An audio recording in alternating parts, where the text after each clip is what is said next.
Nous sommes de retour dans cette édition du 17 février 2023 du live de TV Finance. Merci beaucoup de votre fidélité, merci beaucoup. Si vous nous rejoignez à l'instant, juste avant de retrouver les Market Movers d'Antoine, de Slimane Imora, on va faire un détour par la Bourse de Paris. La Bourse de Paris qui, après une journée historique hier, les investisseurs prennent leurs bénéfices. Le CAC cède 0,94% à 7294 points.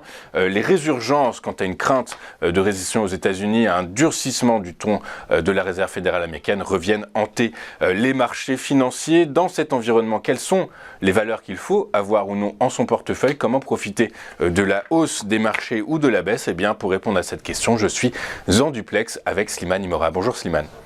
Bonjour Louis-Antoine. Bonjour Slimane, merci beaucoup d'être avec nous ce matin. Je rappelle que vous êtes trader indépendant et analyste financier aux publications Agora. Slimane, on va commencer vos Market Movers avec le titre d'Airbnb. Airbnb qui a publié des résultats trimestriels nettement au-dessus des attentes. Tout à fait. Alors Airbnb, c'est un titre assez particulier parce que finalement, si vous voulez, au-delà des résultats qui sont tout à fait excellents, ça je vous le conçois. Si vous voulez, moi ce qui me pose problème sur ce dossier, c'est que c'est une entreprise qui a très peu d'avantages concurrentiels. C'est une plateforme au même titre, si vous voulez, que Spotify ou Netflix par exemple. Et pour moi, si vous voulez, ce sont des entreprises qui peuvent être remplacées en fait quasiment du jour au lendemain. Alors, leur seul avantage compétitif à l'heure actuelle, c'est finalement leur réseau et leur marque. Donc, c'est des actifs intangibles. Donc, si vous voulez, c'est un petit peu faible.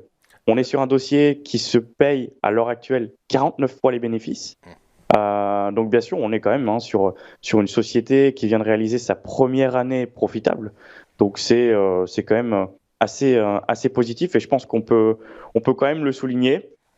Maintenant, sur le côté technique, alors c'est un petit peu particulier. Vous voyez, on a eu une introduction en bourse. On a latéralisé pendant quelques mois et là on commence un petit peu à retrouver les niveaux finalement de cette introduction en bourse.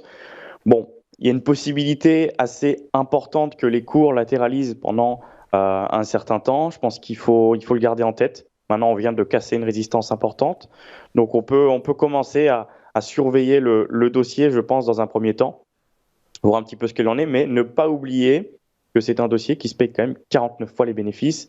Et rappelons également que c'est un dossier qui tire énormément parti finalement de la reprise des voyages un petit peu partout dans le monde. Exactement, c'est ce qu'on va voir avec le titre suivant. Juste avant de basculer donc sur Air France, vous dites effectivement que c'est une société qui peut être remplacée du jour au lendemain. Ceci étant, pour l'instant, c'est plutôt Airbnb qui remplace, je dirais, les acteurs traditionnels du tourisme et ce sont plutôt les acteurs traditionnels du tourisme qui ont des soucis à se faire face aux gains perpétuels de part de marché de la part de Airbnb. Alors certes, 49 pour un pair, c'est extrêmement cher. On dit qu'un pair a une valeur et bon marché quand son pair est compris entre 10 et 12. Du coup, effectivement, c'est un dossier à regarder, mais à bien comprendre, il faut bien comprendre le modèle économique